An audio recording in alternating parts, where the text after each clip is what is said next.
Hello, dear friends, colleagues. Thank you for joining our um, masterclass for month of July. And we have a very interesting topic. I know this is a topic that is close to many of your hearts, and not just specifically because you are working towards, you are guiding a young person, but also as individuals who are deeply curious and passionate about learning human development, your own development. So this is going to be another one of those fascinating uh, subjects. So I'm very excited to dive into this part, although we have only limited time. So I try to not to elaborate on the session, but somehow make it insightful. So although we are not going to go too deep into the development of adolescent brain, we are going to able to see some interesting states and processes that our brain go through as it develops and how we behave through that development in those stages and then how they follow us to our adulthood. So with that, hi once again. Please feel free to share your updates, anything that you would like us to know in the chat room. And also, colleagues, once again, thank you very much. I see that week after week you are joining and you are reaching out, you are sharing your insights even after our this live engagement. So I am deeply appreciative of all those interactions. Oh, seems like I'm frozen.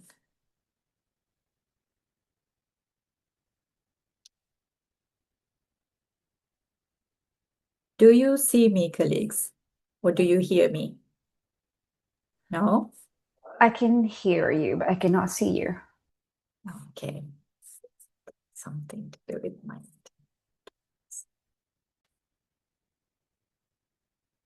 All right, I'm back.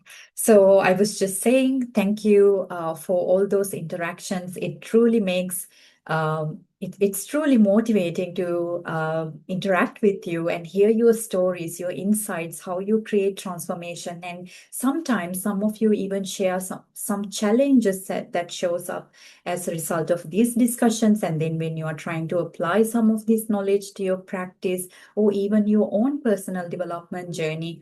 So I really appreciate those insights, colleagues, because it shows to me that the value that we create here, it's not just only individual, but it's created as in collection, in collective. So I am very grateful for your presence.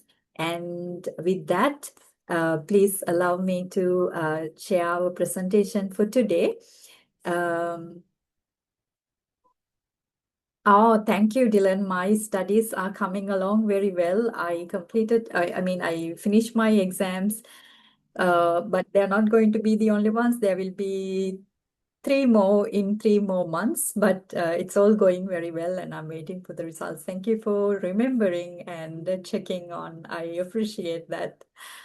I hope everyone is doing well. Also, Dylan, you and everyone else, please feel free to share your insights. Your updates. Would love to read through when we have the time. All right. So with that, let me begin the presentation. So as I always mention, colleagues, when I share my screen, I don't see any of you. I only see myself.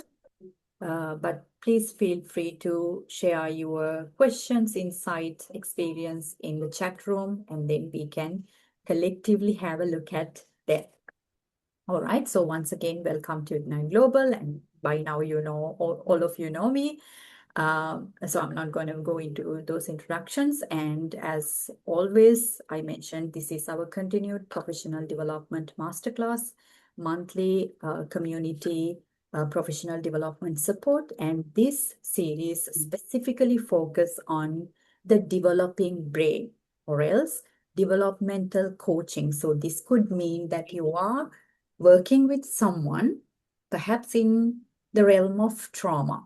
Now, you know, when you work with someone's trauma, you can't not think about their past. When you think about their past, it's their childhood. So learning about the developmental stages can be tremendously beneficial. And then some of you are working with parents and children and adolescents. So this knowledge can also be applied to your practice as well. Also, if you are a parent or an educator, also equally this information and some practical skills that we are sharing can be valuable. All right.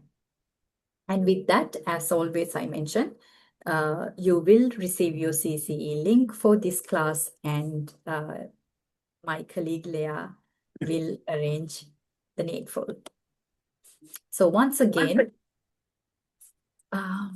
colleagues, may I invite you, all of you, to keep your microphones muted at this time for us to have an uninterrupted discussion. Thank you very much. All right, so our topic for today is the adolescent brain. Why teenagers think, feel, and behave the way they do.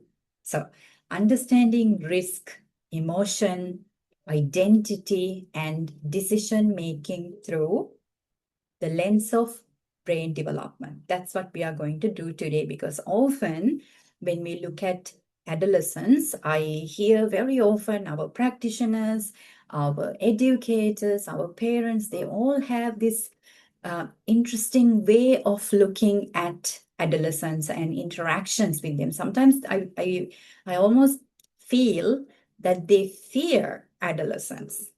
So understandable when we go through the I think today's lesson, it will make sense why sometimes we even feel a bit intimidated to work closely with an adolescent, because we know that sometimes challenges can arise without us imagining it ever happens. So, and as usual, a gentle reminder that these topics tap into our childhood, our adolescence, our parenting journeys, not just only our parenting journey, the way that we parent our children, and so on. So please engage with caution if you need to leave the conversation. Understandable, colleagues. Yeah. All right. So now, as we are looking at the development of our teenage brain, our adolescent brain, now often something that I keep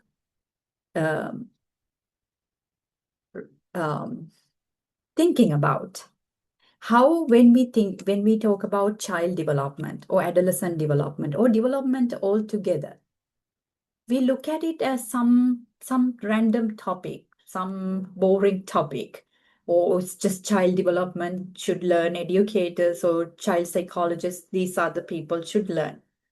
But really think about it, colleagues, when we look at the development of our childhood, our adolescent years, what does that really mean? That means learning about our own developmental stages. And we need to remember our adult life is built on these structures that each stage we went through. This is the hard wiring. This is the architecture of who we are. So we cannot underestimate the power of developmental information.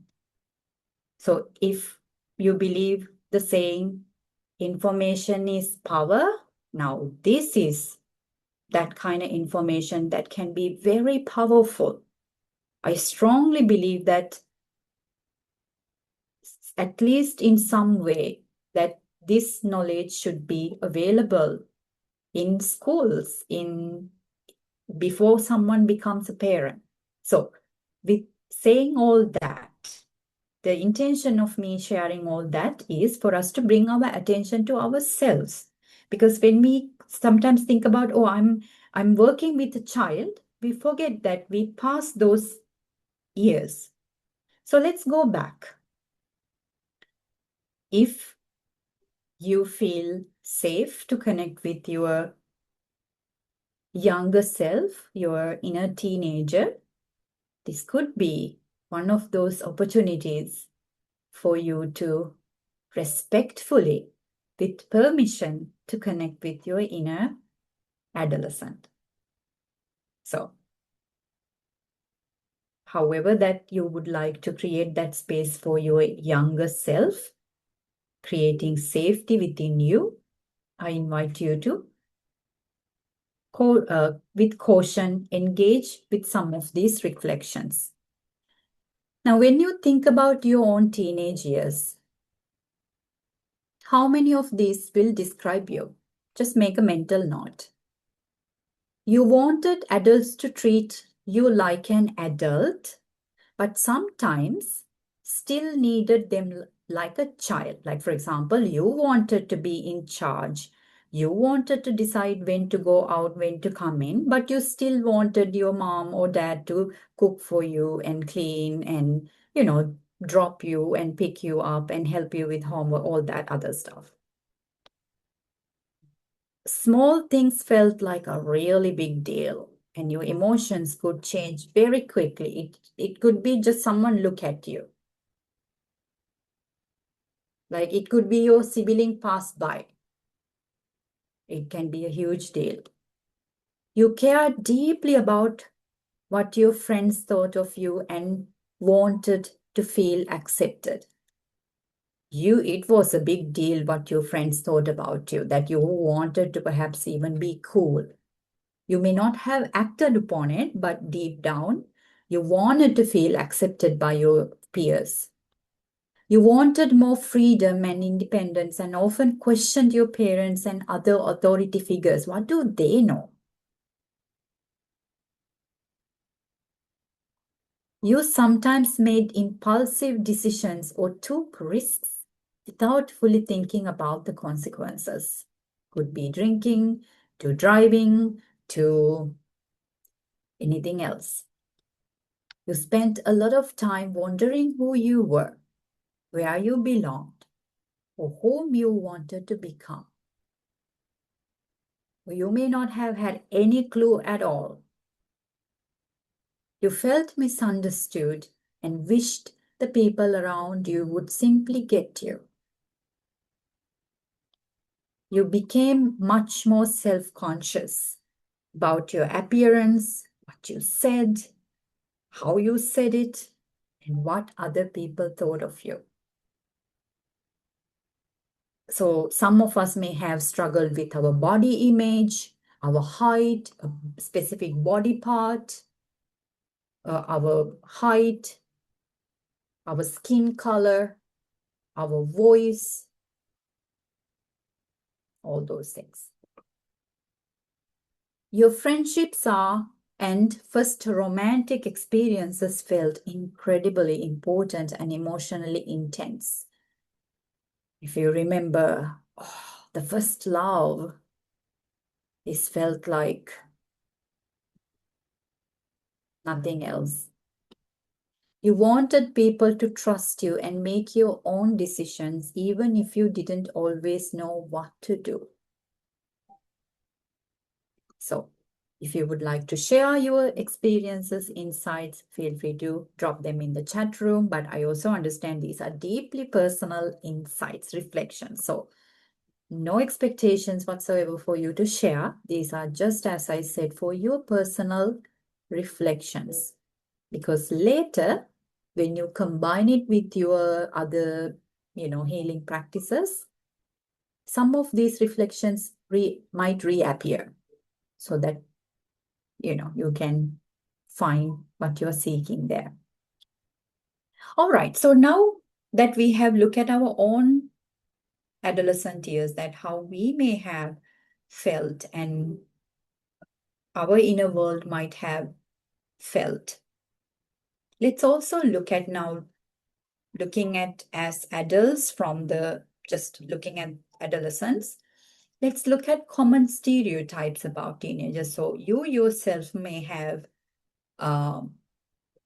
catch yourself thinking or believing or saying things like this, or you may see other people doing that, or you may have received these certain judgments as a teenager. Teenagers are rebellious. Teenagers never listen. Teenagers are lazy. Teenagers are self-centered and disrespectful. Teenagers only care about their friends. Teenagers think they know everything. Teenagers are too emotional and overreact to everything. Teenagers make poor decisions because they don't care about the consequences. Teenagers are addicted to their phones and social media. Teenagers don't need their parents anymore. Now, as we move on, you might say, "Looks, but is that not true?" Now, I hear you, because when you look at our teenagers, especially today, how the world is, and the generations that being raised right now, you may see these behaviors, and often you might even think, yeah, but it is true. Now, while you may observe these behavior largely, colleagues, it's very important that we don't label these behaviors and the adolescent that demonstrate that behavior, because as developmental professionals, regardless of where you are operating, you could be a coach, you could be a therapist, you could be an educator, you can be a parent, you can be a care. However you interact with the child's life and an adolescent's life, we need to remember that there is so much more. There is a story behind that behavior. So it's very important that we look at the adolescent in our previous level 1 class. One of our coach practitioners, Paige, she said, there is a story behind every child. And I think that's a very, very powerful insight that we all must actually always remember. Every single time you interact with a child, it's important that we remember there is a story behind that child. So if you are looking at that behavior, instead of looking at the behavior and judging it, our instinct should be, or we should train ourselves to look at why that child might be demonstrating this behavior. It can be very annoying. I understand that. But why is that? And where is this my trigger towards that behavior? Where is that coming from? Why am I triggered? This is often I ask my mentees and also parents. So you are triggered towards this behavior of an adolescent whom we know that the brain is under construction. So there is a trigger from your side. Who is triggered here? Often, whether they are parents or even my mentees, they realize that there is a part of me, my younger self, that is also reacting to some of those behaviors that is being projected from that adolescent. So this is why one story, there can be many different sides to it. And that's what we are trying to unreveal today a little bit. Okay, so our topic today, the developing adolescent brain. Now, let's look at a case study. A parent says, I don't understand my daughter anymore. So, am I frozen again?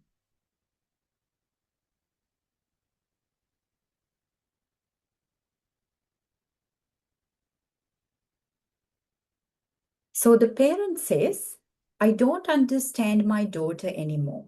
She's 16 and it's like she has two completely different personalities. When she's at home, she's thoughtful, responsible, and mature. We have had conversations about drinking, vaping, social media, relationships, and staying safe. She tells me she understands the risks and often says, don't worry, Mom, I know better than that. So now as I'm going through this case study, colleagues, those who are practitioners here, or if you are a parent yourself raising an adolescent human, you may find yourself here one way or the other. Might not be the entire scenario, but you will be able to resonate in some way. So I would like to hear some of your insights, whether it's from a professional or personal capacity. Do you resonate with scenarios like that? If not, right, this is just one of million situations. Agree?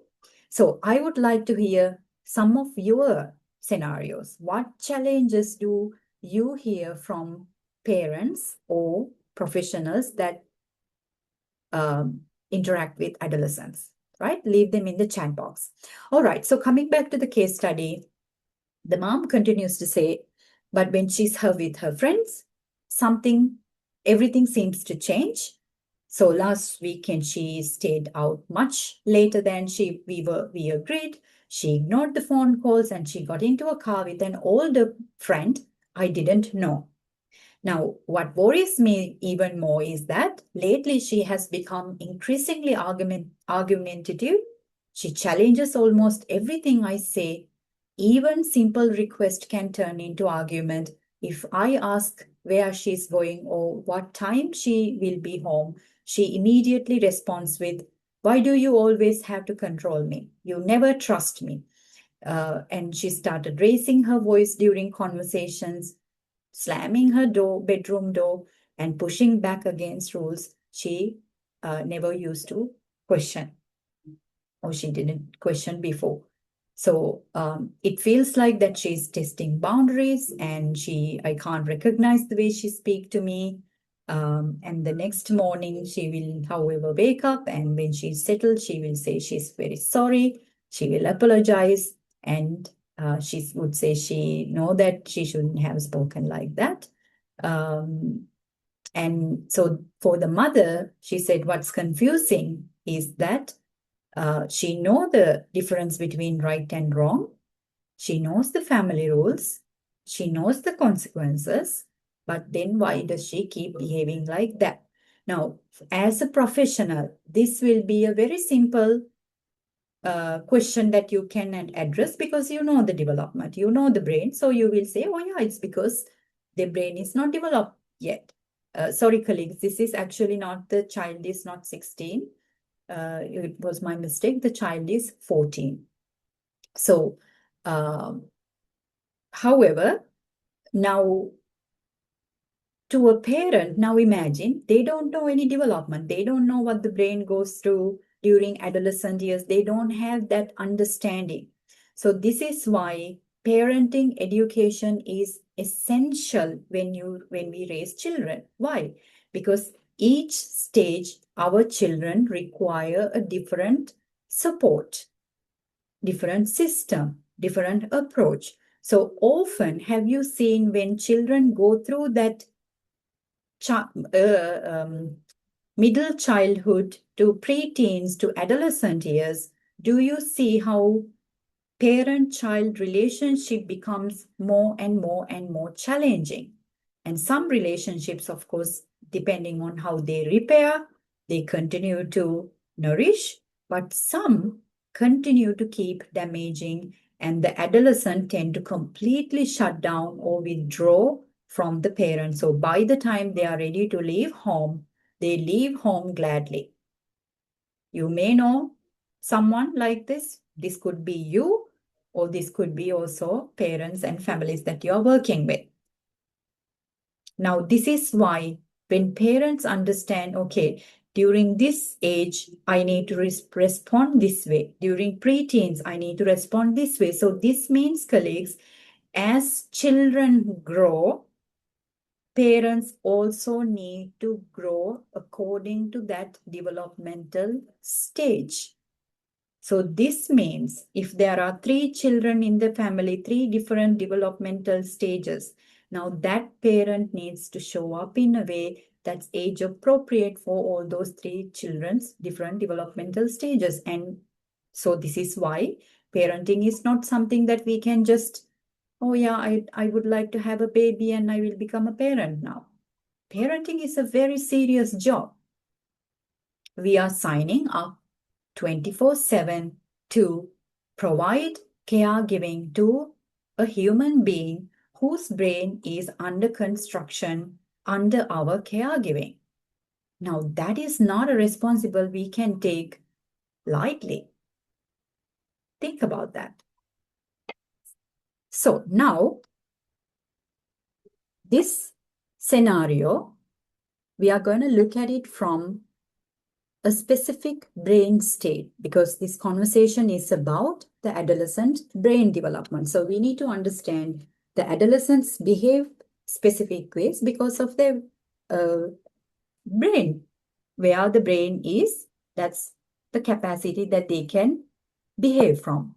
So as we are looking at that specific scenario, let's also look at why this child might be having these different states. Now, of course, you understand, yeah, of course, this is natural. Anyone can lose their patience, they're calm, they can argue. This is natural. I understand that. But how about we understand why we behave that way? So next time when an adolescent is behaving like that, instead of judging it and criticizing it, this doesn't necessarily mean that we are going to accept the behavior and become permissive and let them do whatever they want because their brain is going under construction. That's exactly why we provide firm, authoritative, but warm, responsive guidance. Freedom within limits provides supervision so that brain has predictability and direction to organize that architecture the appropriate way rather than just going it here and going it there.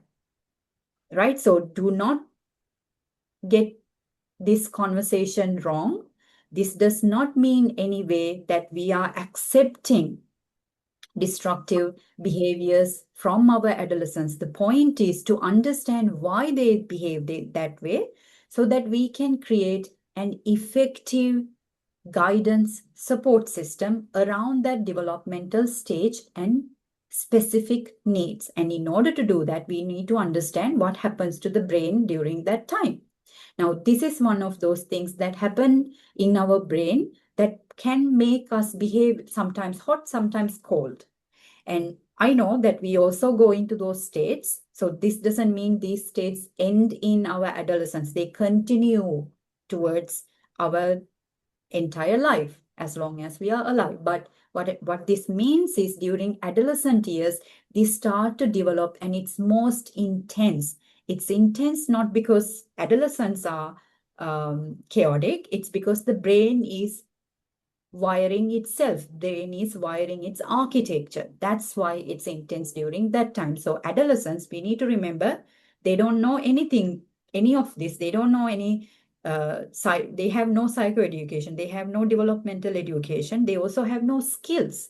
Think about it. If you don't have the brain cells, how can we expect them to have the skills? So this is why, colleagues, the purpose of caregiving, purpose of child development, purpose of parenting is to prepare a developing human being for life. So this doesn't necessarily mean shuffling them with all the education, the knowledge after. I mean, don't get me wrong. I'm not discouraging education. It's absolutely important. But more than that, we also need to give them on top of academic success, academic guidance, we also need to give children life skills so that they are able to operate in life as a whole human being, emotional, social, cognitive, academic, spiritual, creative, all encompassing being. That's the point, right? So now let's look at why that adolescent girl, the teen girl, might be behaving like that. Now, also have in mind, I'm only sharing a case study in relevant to what we are discussing. Now, that child could be behaving due to many different reasons. The environmental changes, attachment changes, the family relational dynamics changes, the bodily physical changes, all that is also there.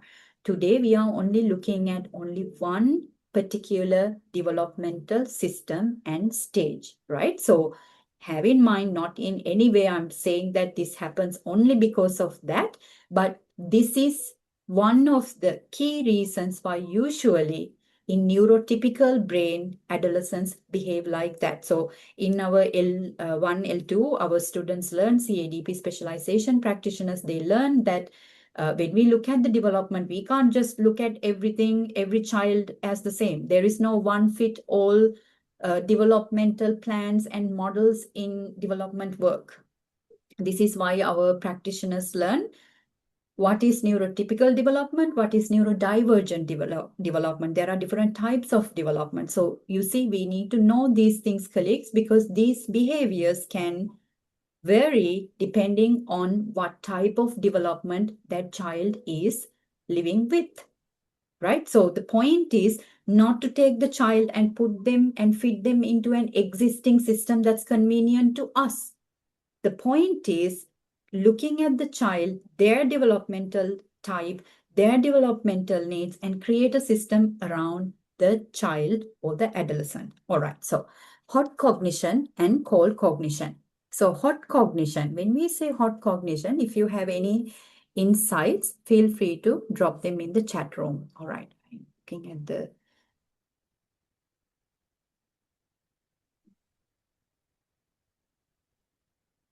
excellent sharings, Dylan. Thank you. I will come back to it. No worries. Hi, Terry. Thank you for joining. No worries. Yes, please drive safely. Glad you are here, even though you are occupied. All right. So let's look at what is hot cognition now. Of course, with the image on the slide, you can imagine what kind of reactions could occur from hot cognition. So I now hear when you say, oh, it's very challenging to work with adolescents. I understand why this concern can come, because they can go shift between these states quite often. So if we are not aware of why that happens, we can sometimes even take it personally, right? So let's look at what is hot cognition. Now, hot cognition is a state. It's a brain state that we go to when we are in a state of distress or high pressure situations, or when we are emotionally aroused. So when we are in a state like that, our decisions and behaviors are often based on our feelings. We are driven by our emotions rather than logical reasoning. So in simple words, hot cognition means thinking driven by emotions. So if you are aware of now cognitive distortions, now we are connecting the dots, colleagues, all right? Cognitive distortions. There is a cognitive distortion, we call it emotional reasoning. In emotional reasoning, we make decisions, we come to assumptions based on how we feel, based on those emotions. So there is no logic to back this thought. I know this, I want to do this because I feel like that. So as you can imagine, this is when we can be reactive. So sometimes people may call us overreactive, right? Although it's an extreme judgment to say someone is overreacting, because what is overreacting, right? Really? So let's say we can become reactive. Sometimes even we can go to extremes and impulsive. And we are also less rational. However, colleagues, now we need to remember during adolescent years, for our brain, it's a very natural state because our prefrontal cortex is still under construction. It does not have all the executive function skills. So how can a brain operate skills or behave in a way that require more advanced neural networks? It doesn't have it. So it's not fair for us to expect them to naturally do it or to know it without providing that right guidance, and by providing that right guidance, we are also helping the brain create its architecture in an organized manner, right? So now if we go back to our little, our 14-year-old girl who is throwing a fit sometimes, you will see her hot cognition behaviors. She ignores her parents' phone calls, got into a car with an older friend's parents didn't know, became defensive when confronted by her parents, dismissed her parents' concerns by saying, "You are overreacting." And sometimes I hear, sometimes parents are heartbroken. They say, my adolescent said, "I hate you. I wish you were dead." Things like that. And then, of course, the adolescent regret it later. They might sometimes not even say it, but they regret it because it's a very harsh thing to say, right? So when you hear this as a parent, it's very overwhelming. It's very heartbreaking. I mean, think about it. It's your child, your little baby that you grew all these years, and they get up and they have now legs and they have a mouth and they have grown body, and they turn around and say, "I hate you." It's a very hard pill to swallow. And that's why compassion is necessary and educating the parent. Don't take it personal. This is not just your child attacking you. This is just their brain reacting in that state. Argued with her parents over simple request, raised her voice during conversations, challenged family rules and boundaries, questions parental authority. "Why do you have to always control me?" Right? She said that. And then accused her parents for not trusting her. Now, you see how that game is going there? Reacted emotionally instead of thoughtfully, slammed her door, focused on immediate peer acceptance over long-term consequences when she... Oh, yeah, I used to listen. Well, colleagues, may I kindly invite you to keep your microphones on silent? Thank you.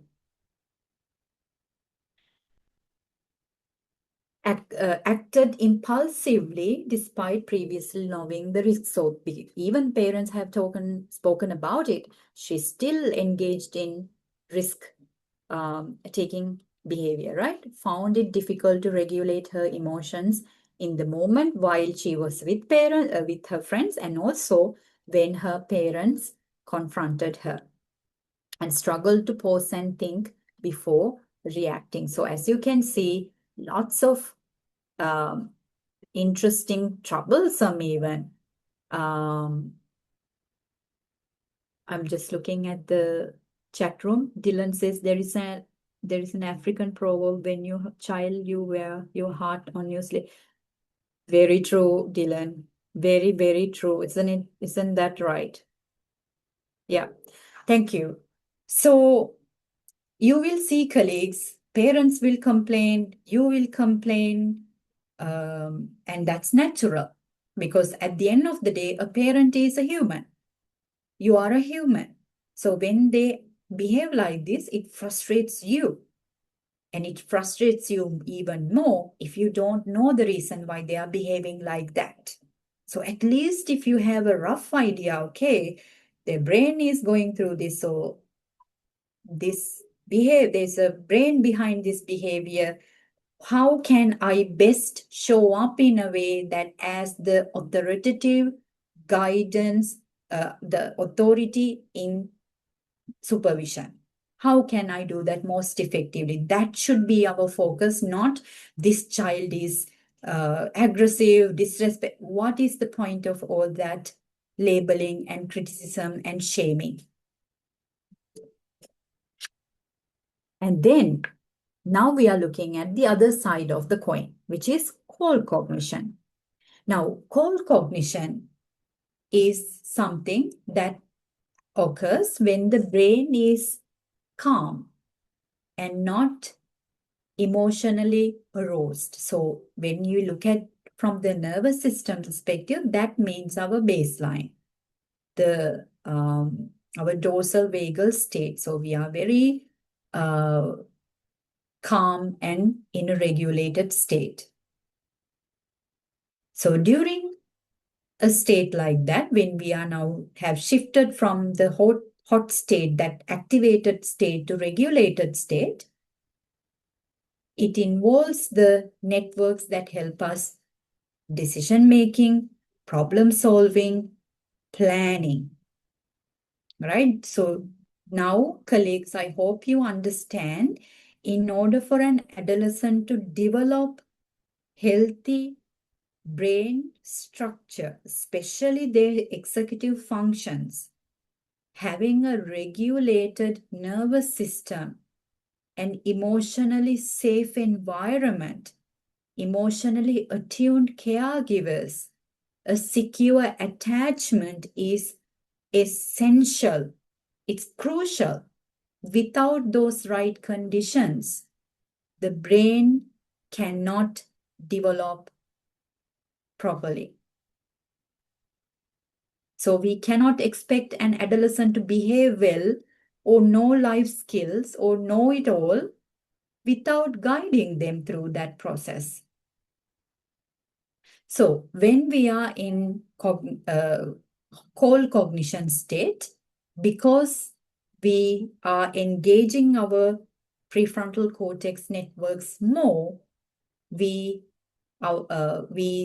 think logically and we are more deliberate. And also, it doesn't mean that our actions have no emotional influence. We involve feelings, we involve emotions, but our actions are not driven primarily by our feelings or emotions. So meaning we might feel the anger, we might feel the temptation to go with the friends. But here, if we have taught the adolescent a skill in that state, rather than expecting them to do the right thing, if we teach them how to do the right thing, perhaps education, like telling them, when you feel like this, when you feel these emotions, that means this is what is happening in your brain. If you educate them simplified who they are, their own, colleagues, if they can learn a very complex phone system, if they can learn very complex video game systems, if they can learn these very complex e-learning, digital world, AI things, trust me, they can also learn about their own systems. Their brain is capable of learning. Their brain is capable of understanding their own development. So educating them is crucial. So in my practice, when I work with adolescents, I talk to them, not just coaching them and leaving them. We talk about our own development, their own brain development. I ask them about questions. They ask me about questions about the brain and the nervous system. We talk about those things. And I can see how much they stay with them, because in their reflections, the way they communicate to me, then later influenced by that knowledge, then education, that information. So that means their thinking, their decision making has already influenced by that education provided. That is providing support. That is providing supervision, not trying to fix the child. We educate them what is happening during that time, and not just lecturing and then leaving them. But we also need to give them skills. Build skills. What do you need? Effective communication. I communicate effectively, non-threatening communication. Tools. Give them tools. You can use this particular, for example, instead of you, I can use I. Tools, we give them tools. Or when you feel like that, we hold and we take 5 breaths. Whatever that tool is, it doesn't have to be a very complicated, life-changing, life-altering tool. It can be as simple as take 5 deep breaths, count to 20. Give them tools, prepare them for challenging situations in life, rather than watching them struggle and judging them, criticizing them, shaming them, labeling them, and God knows what else that we do. And I'm not criticizing ourselves or the adults either. This is what we know. What I'm saying is that we can do differently now. So giving them tools, helping them build skills, educating them can be tremendously change that transformation, that growth process, right? So when we do that, we understand that it's this, an adolescent being in this state is important because when they pause, they are able to reflect. They are able to think about consequences. They are able to make more reasoned choices, more regulated emotions. So do you see how powerful coaching can be in teenage brain? Amazing. All right, so when we look at the core cognition behaviors of our teenage girl, you see that it's not she's only bad, right? We also see that black and white, good and bad only. But we also, okay, we see the seemingly problematic behavior, but she also has other things that in the mix. So she's thoughtful and responsible at home, according to mom, engages in calm conversations with her parents, understanding, listening. She talk about risk, drinking, vaping, unsafe social media. That means she's open to communicate with her parents. She doesn't shut down or withdraw. And she's also able to explain why those behaviors are unsafe. She's able to say that I will not engage. It's a different story that she go and do exactly the same. But at least she's willing to have that conversation. So consciously, she thinks she can do it. And she also demonstrates good judgment during decisions, understand her family's values and expectations. She agrees with the boundaries and rules, and sometimes she thinks about the consequences of her actions and also appears mature and capable making sensible decisions. And also, especially, she is capable of taking accountability. She said, I am sorry. Right? She was able to recognize that her decisions were not wise. So she might have acted out in that state when she was in a distressful, she was being questioned. So the authority, all those, the alarm system, right? The danger is now being alert. So her brains immediately operate from that hot state. And this is also why, colleagues, every single time we go back to attachment. Why? It's through attachment that we can co-regulate. So this is why when the adolescent if they are operating from hot cognition, we know that it's not the time to lecture them and tell them how terrible they are and all those things, because that's only going to escalate the situation. So we come back to, again, our formula. Before we correct, we connect. What brain regions need to engage before we correct or make the brain learn something? The brain stem, safety, limbic system, connection, then comes the prefrontal cortex, then comes the executive function. So without the safety and connection, it's impossible for us to get the brain from the hot cognition state to cold cognition state. So this is why, colleagues, the parent-child connection is crucial, because if there is no connection, this is going to keep on escalating and the relationship is going to be only rupture. There is no repair. Why? Why there is no repair? Because there is no connection. There is no healthy attachment. And now on top of that, no attachment. And now they are in a state where they are developing identity. Now imagine how dangerous this is in terms of adolescent, influencing them in adult life. This is what in the trauma series, Fernando keeps talking about the imprints. So where does the imprints come from? During these stages. And this is why sometimes in adult life, you may have seen individuals behave like children. Individuals behave like teenagers. Why do you think that is? It's because the necessary development during that stage that was required wasn't received properly. Therefore, their brain really never had the opportunity to experience that full potential of that stage. So we are in our adolescence still stuck somewhere in that stage of our life.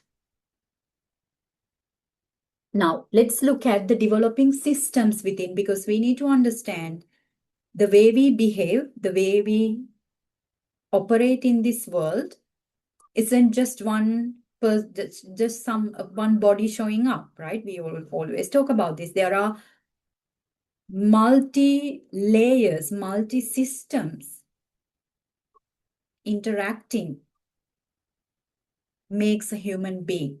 So today, as we are looking at the developing adolescent brain, colleagues, let's look at two different major developmental systems that directly influence how adolescents behave, how they develop, not just during the adolescent years, but how do they show up in our adult life till our last day, until we look at our patterns, we look at our stages and rewire them. And this is why I said at the beginning, if you're someone on your own journey of healing,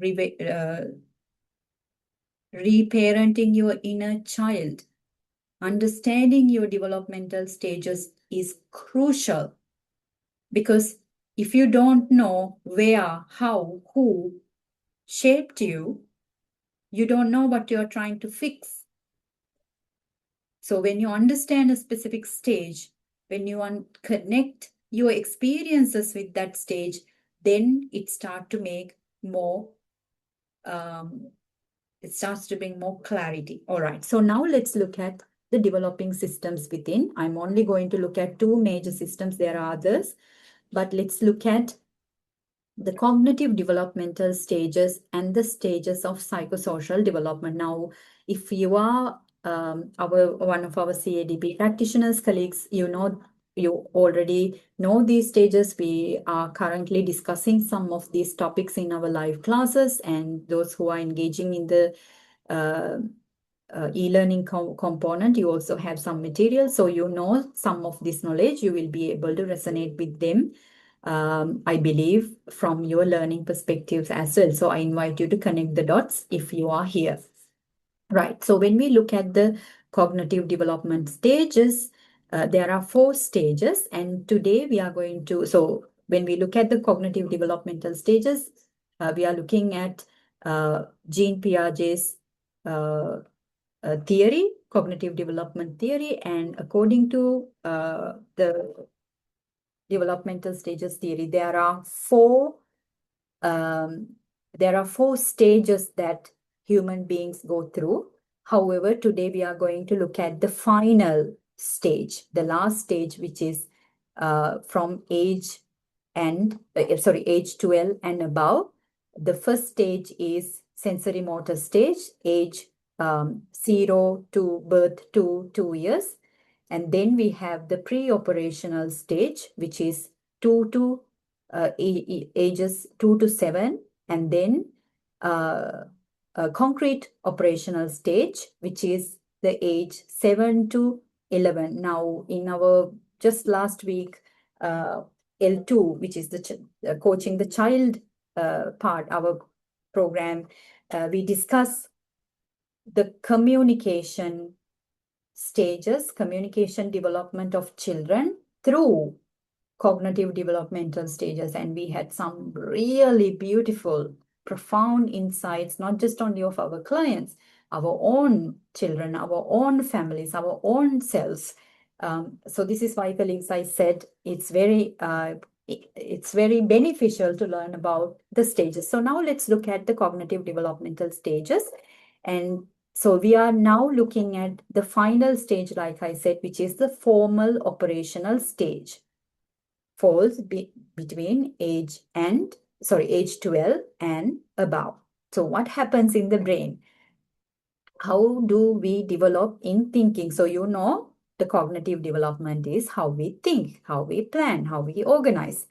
All those skills, executive functions, skills in our cognitive development. So if we look at how adolescents think during this age, they are developing the ability to think abstractly. So this means previous stages, we do not have these abilities yet. So during age 12 and above, this is the time our brain is starting to develop these abilities. So abstract thinking, hypothetical thinking, and critical thinking are developed at a high speed during this time, because now brain has enough networks to be able to understand the world around them, make sense, connect sensory and information and experiences, feelings, all that. So that means by age 12, our brains are more advanced. So it can critically think. And this is why, colleagues, coaching it can work so profoundly effective on the adolescent brain, because it is in this state that it's developing all these capacities. So by introducing coaching, actively strengthening neuroplasticity while these neural networks are being developed, just imagine how powerful coaching can be on adolescent brain. So they are also able to reflect during this time about their identity, because during this is the time they are asking, who am I? Because they feel like everyone is watching them. There is this imaginary audience watching them. They think everyone is watching them and judging them, right? So they are able to reflect. They are asking the question. If you can think about it, you may remember. I remember as a teenage child, I used to ask, who am I? Why am I like this? I used to, well, at the time, given my situations, that reflection came as rumination, because I used to compare myself heavily to my brother and to everyone else around me. That was, the people that I was compared to. So it greatly impacted my identity. So like that, I invite you to think about how was your identity formed, right? So during this age, our identity, we are able to reflect about our identity, morality, our values, our relationships, and also our future. We often start to think about, I want to be this, I want to be that. So as a child, you may have said, oh, I want to be a doctor, I want to be a dancer, I want to be a ticket collector, or whatever that was fascinating at that age, right? But when you become an adolescent, when you ask those questions, their answers are a bit more responsible. Their answers are more reflective, more rational, more logical, right? So metacognition, which is our ability to think about our own thinking, is also becoming more sophisticated during this year. So imagine it's like brain is on fireworks, millions of neural networks, neural connections. So they begin to develop the ability to think abstractly rather than just only based on only concrete experiences. So this means they are also less egocentric than how we are in our other developmental stages. Like we said, hypothetical scenarios, what if, right? So consequences, this helps them reflect on consequences, possibilities, and long-term goals, right? Because they are able to think about their future. They can also solve complex problems during this age, think critically, challenge ideas. And so now do you see why they challenge ideas? Because they have more brain capacity. They have more networks, literally pushing them to question what they see as their reality. And this means when the reality is exposed to expanded reality, it all of a sudden it has opinions, it has values, it has own beliefs, because now it realized that, oh, wait a second, I used to be part of this unit. I am part of the unit, but I am also my own identity. I am different. right? So they also start to differentiate that, understand multiple perspectives, so they can be more empathetic during this age, reflect on their own thinking, like we said, the metacognition, and they are able to think systematically and logically about different possibilities. Like we said, moral, ethical, philosophical, and social issues. So this is why during this stage, they are very active. They can be activists even during this time, so they can take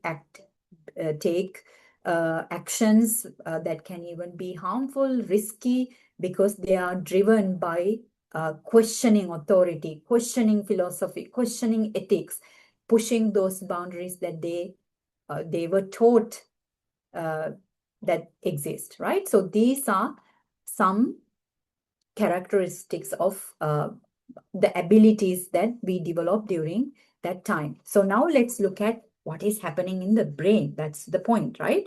So when we look at the cognitive brain, we are mostly looking at, I mean, please don't get me wrong, colleagues, this is not the only brain part involved in cognition, but for the sake of our limited time, and I want to deliver a comprehensive, a structured session, we are only going to look at the prefrontal cortex today. So what is happening in the brain? So if we look at the prefrontal cortex, this is the time that it's still maturing. It doesn't have all the skills yet. It's starting to develop. So more planning, reasoning, there is more judgment, there is more impulse control, can make better decisions, there is more attention, there is more emotional regulation. Why? The more neural networks are forming as they are growing. And then also not to forget, synaptic pruning also removed during this stage, like every other stage, less used neural connections. Like to simplify this, if you have heard the neurons that fire together, wire together. So this means if they are not firing enough together, then they are gone, right?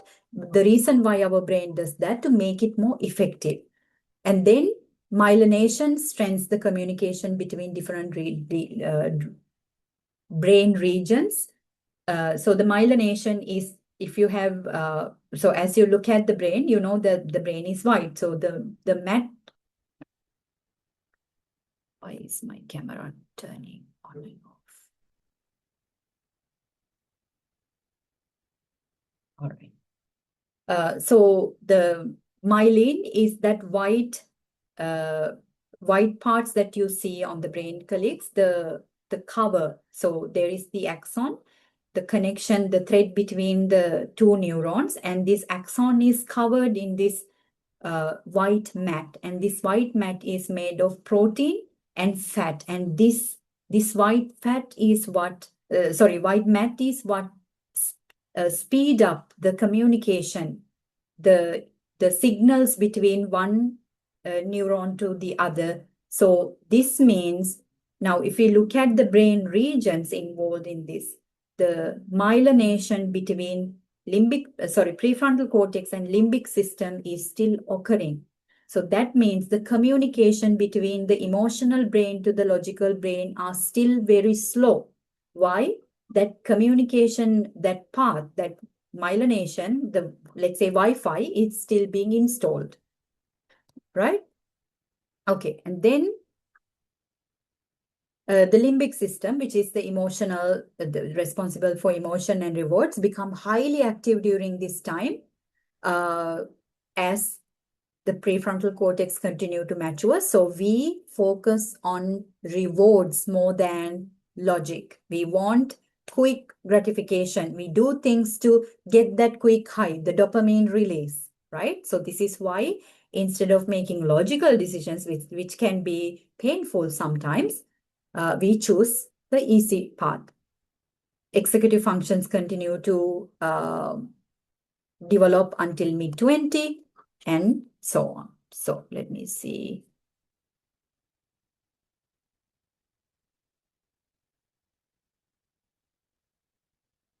Exactly, Susan, that is correct. Your answer is also in the question. Yes, correct. That's what speed up the communication between brain region. So during adolescent years, it's not completed fully. It's still occurring. So this is why they might. Yes, Susan? Okay. All right. Thank you so much. Sure. Makes sense. All right. So if we look at how this could look in everyday life now that we understand a little bit about what is happening in the brain, this means this is why they begin to develop the ability to asking why instead of just accepting the rules. During this time, all right. Thank you, Monica, for participating. Please feel free to reach out to Leah and she will share the link with you later. So this is why instead of accepting any rules, they ask why. Why should I do this? And they question parents, teachers, authority figures. They become passionate about justice, fairness, equality, world issues, societal issues, developing strong personal opinions and beliefs, wanting greater independence and responsibility, planning for the future education or career. So you may see now, if you see, colleagues, this list, we are going back to that very list again. But I hope now you see this list from a different lens. They also become more self-aware and self-conscious because they do have enough capacity to understand that I am a different person. I have my sense of self and I belong in my family system, but I also belong in the extended systems. And they all continue to question, who am I? Where do I belong? What do I believe? Whom do I want to become? And this is why if they don't have the right guidance as they go through these reflections, they might not communicate them verbally, but their behavior might tell us they might be questioning these things. So now imagine, colleagues, if they don't have that right caregiver or the right mentor or the right educator to rely on, they might rely on their peers. They might rely on the stranger on the internet or that someone that feels cool, right? What this means is during adolescence years for our cognitive development, attachment is crucial because although they may seem like they are craving independence, equally we allow them to explore independence. We also need to have that secure attachment. Might not be the same way that we provided it when they were younger, but we still need to have that secure attachment to say, it's all right. You are allowed to be an adolescent. You are allowed to make mistakes.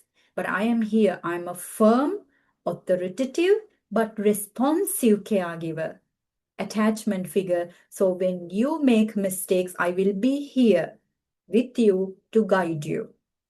This is what the brain needs. Not that you will never make any mistakes, because that's impossible. Right. So all these things, especially colleagues during this age, sometimes they act on certain things. They don't think that this will happen to them because you see, it requires complex thinking. For us, it's just the thought. But for the brain to think like that, it requires complex networks. And adolescent brain doesn't have it. So they don't think it will happen to me. They just do it. Why? Because they are also driven by other agendas, like they want to look cool. So that overpower, that reflection, is this safe for me? All right, so now we look at one specific system, which is our cognitive development stages.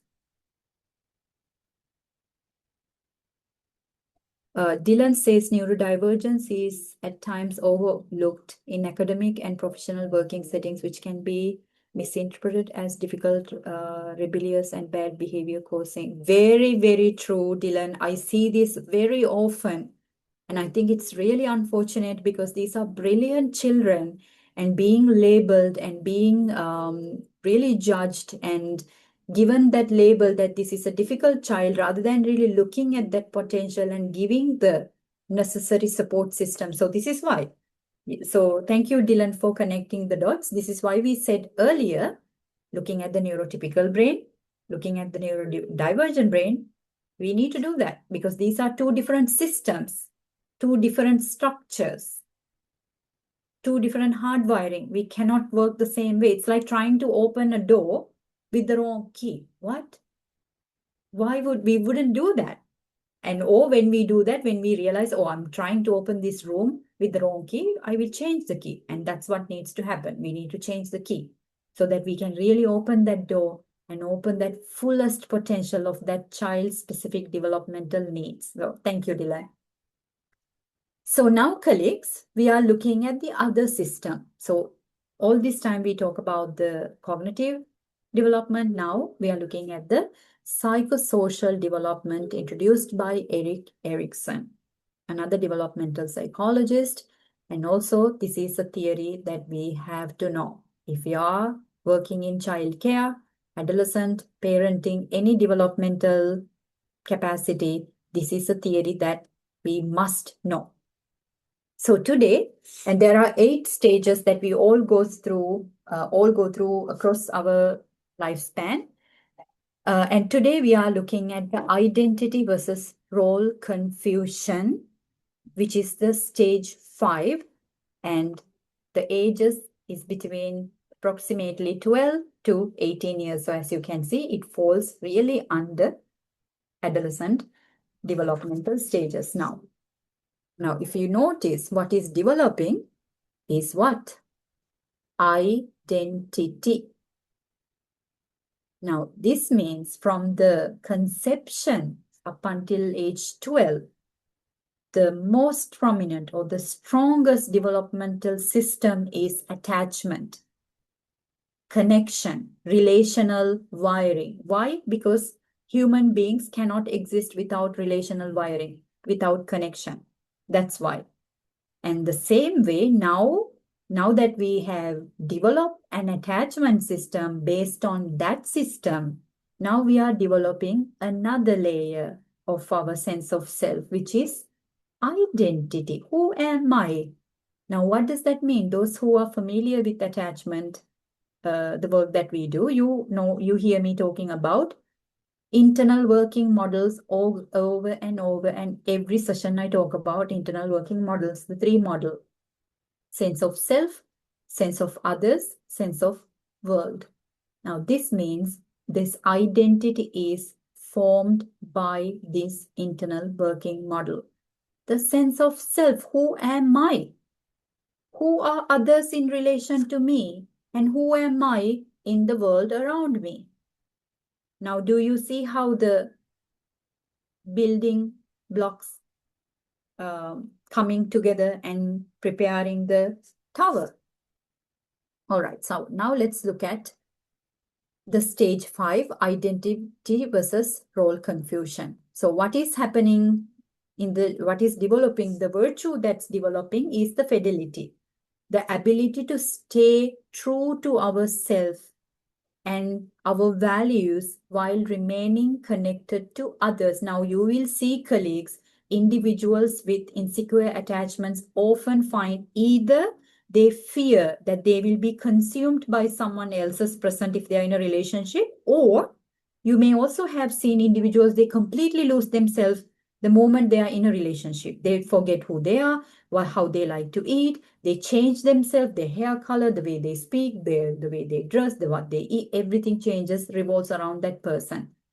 So you see there are interesting dynamics because of what happened to our social brain. So when we look at psychosocial development, colleagues, this means our emotional and social development. So when we say cognitive development, that's how we think. So psychosocial development means how do we feel and how do we relate to others. That's what psychosocial, equally important systems coming together, because although we have one brain, it has many different regions, it has many different systems. So these are those two systems that intersect in order to create our sense of self. How beautiful this and complex this system is, we call human, right? So that means, given that this is also relational development, the relational needs are emotional safety to explore beliefs, roles, values, aspirations without judgment or pressure. Space to differentiate without rejection. Now, do you see in our thinking brain, this is exactly what we are pushing towards. We question, we ask why, we want to do what we were told not to do. We want to explore, we want to make mistakes, we want to make risks. That's our thinking. Now, do you see, in order for that thinking to develop, our relational needs, the relational wiring need to be encouraging of those behaviors. This doesn't mean that we are going to allow the destructive behavior, but giving them space. This is what we call freedom within limits, supervised and authoritative, not authoritarian. An authoritative, supervised space so that they can make mistakes, they can explore, they can learn from that. So they can question, who am I? They can, be it their gender, be it their spirituality, be it their sexuality, whatever that is, let them question, but give them direction. That's the key. So during this stage, young people, they question, of course, they question family, culture, social values, because they want to know. Experiment with different identities, roles, beliefs, seek independence while still needing emotional security, become highly attuned to peer acceptance and belonging. So you see, colleagues, why they are drawn towards peers and friends and seemingly relatable strangers is because they feel they need to now belong to something else, another system other than their own family system. We are expanding our relational capacities. That's why, right? So it's not that adolescents prefer because they are mean and they don't care about the child, the family. Their brain is literally making them behave, making them act in a way that they seek other relationships other than their family that can feel to the family, oh, my child no longer wants us. But what the parents don't realize is it's not that they don't need the belonging, they want to expand this belongingness. That's what's happening. Develop abstract thinking and moral reasoning. So they are not just only making emotional decisions here. They are able to abstractly think, able to reason their morals. So as we discuss, this means they are forming a very strong sense of personal identity based on the environment, based on the support that they receive. This identity will be highly influenced if they were criticized, harshly judged, labeled, punished. Well, then you know where the self-worth problem come from. It come from here.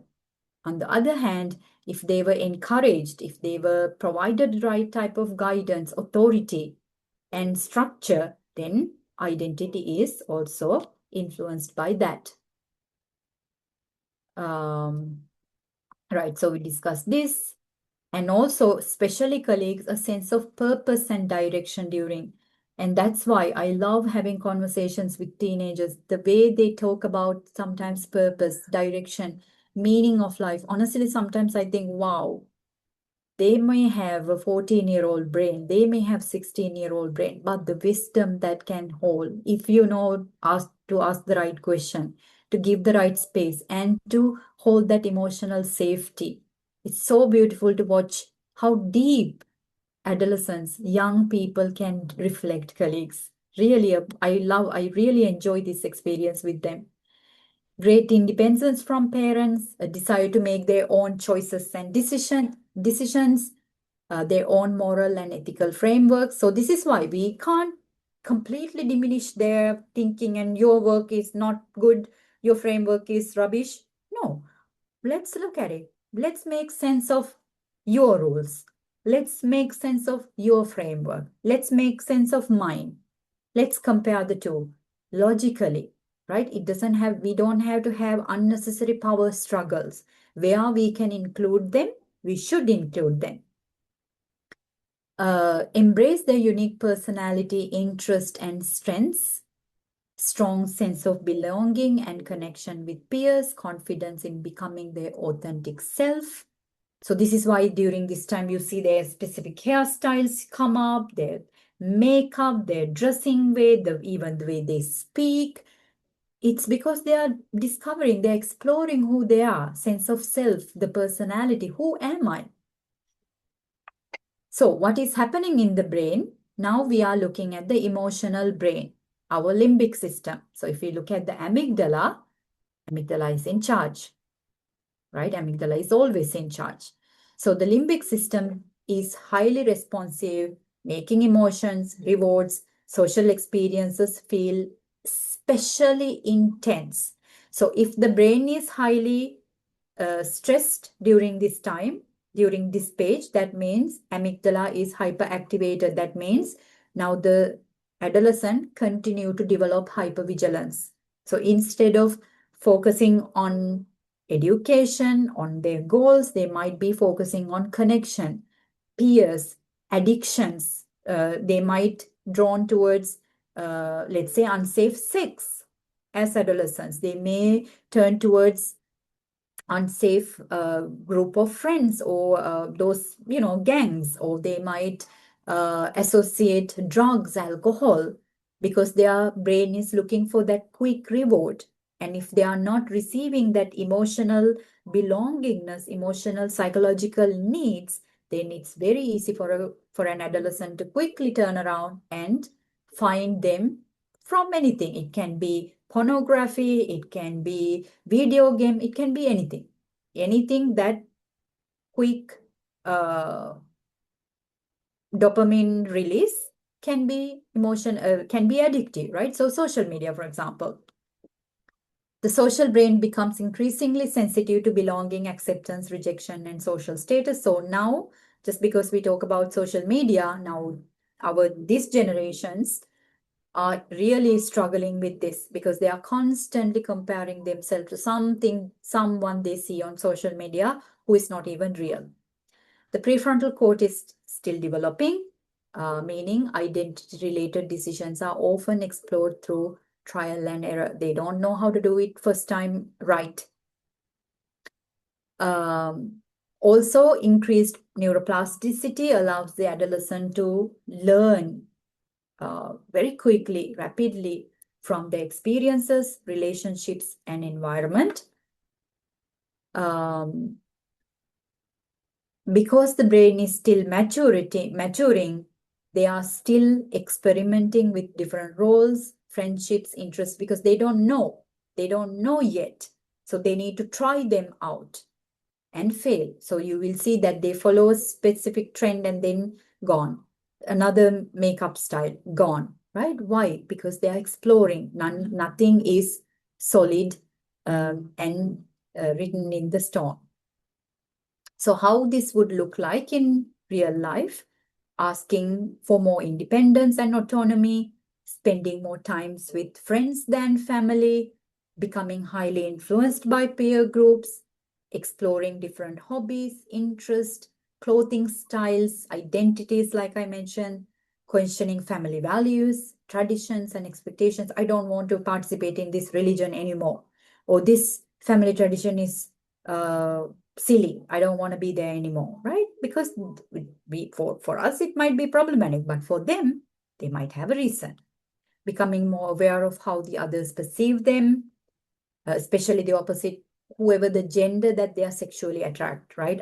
It might be wrong to say opposite gender because sometimes we are attracted to the same gender. So depending on the gender that we are attracted to, they might feel the pressure, oh, she or he is going to look at me, oh, I need to, all that butterflies, seeking acceptance and belonging, comparing themselves with others constantly, colleagues, it is unavoidable.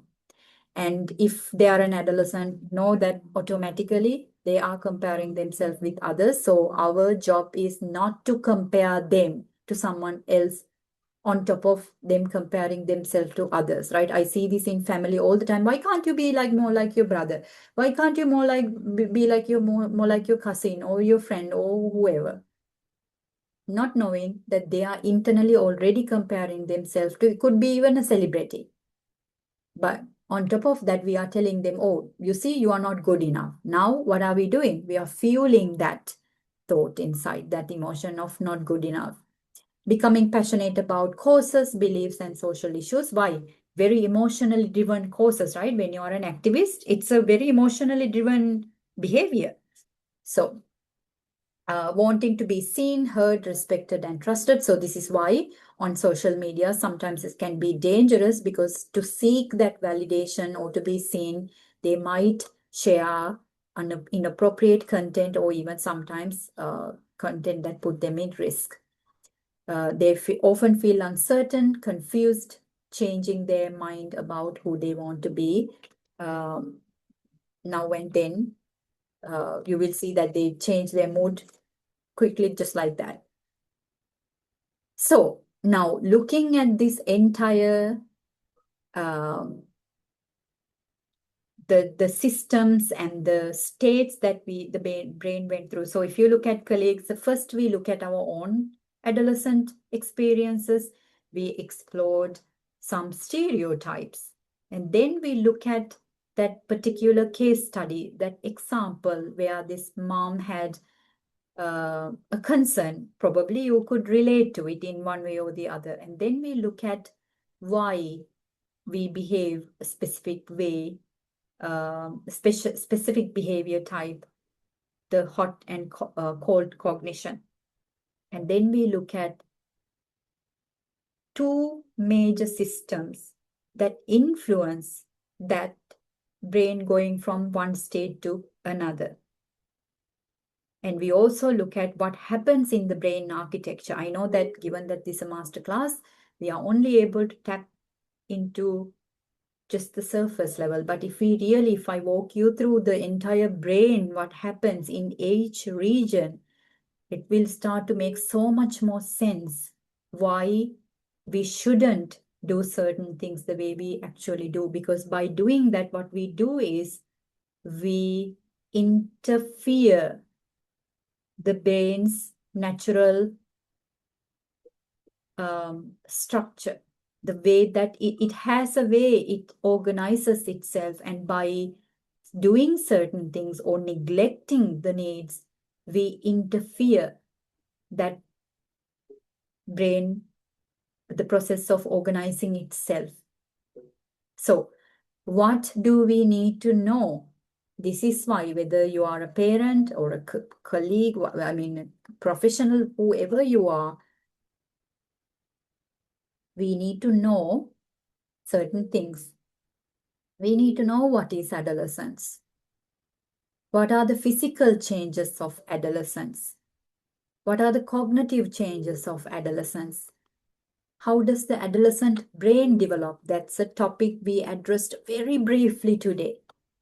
Which mental characteristics develop over the course of adolescence? What are the emotional changes of adolescence?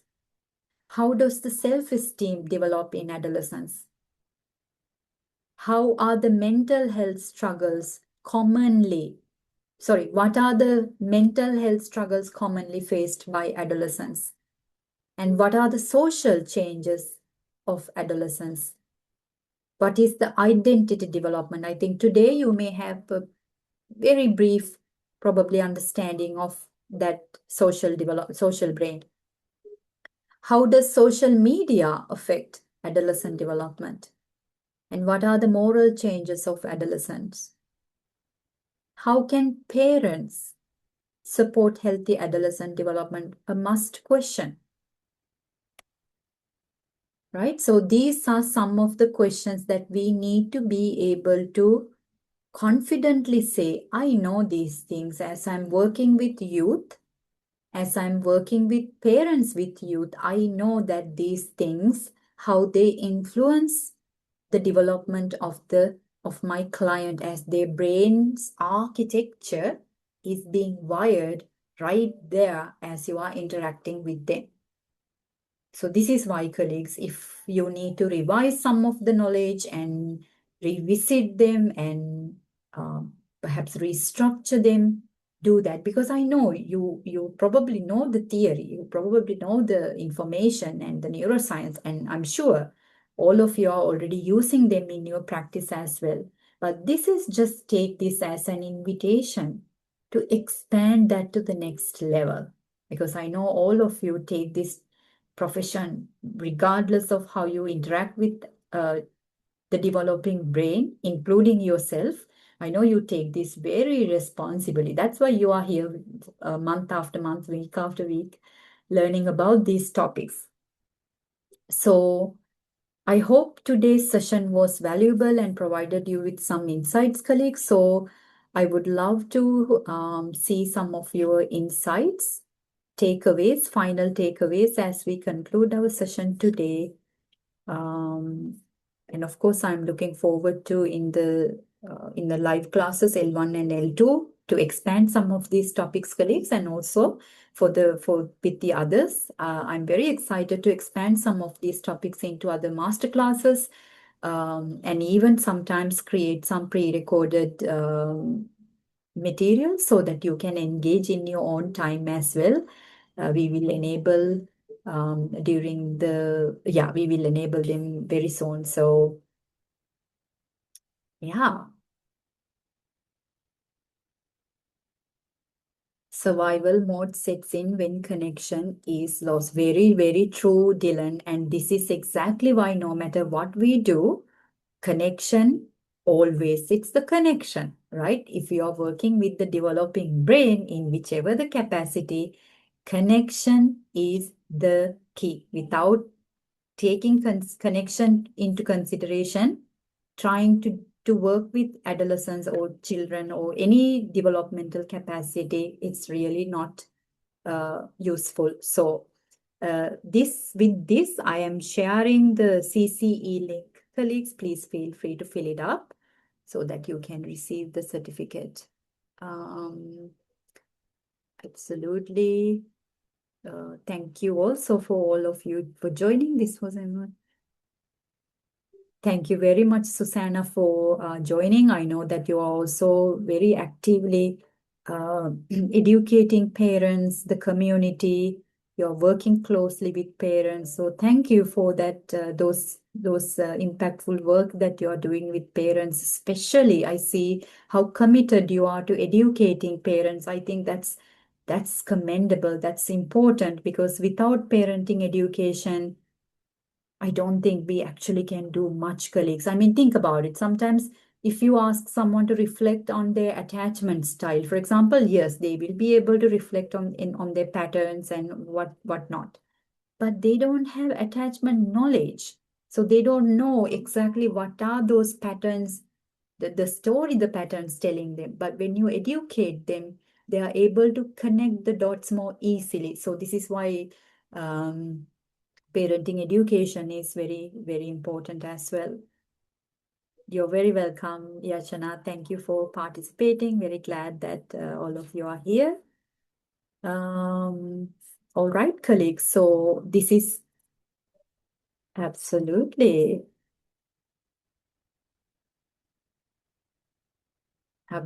Susanna, you deserve it. So I am glad to hear, Coach T. I'm glad that the session was informative, and hope that this information, this knowledge can be used in your practical life, whether it's for you or with your client. So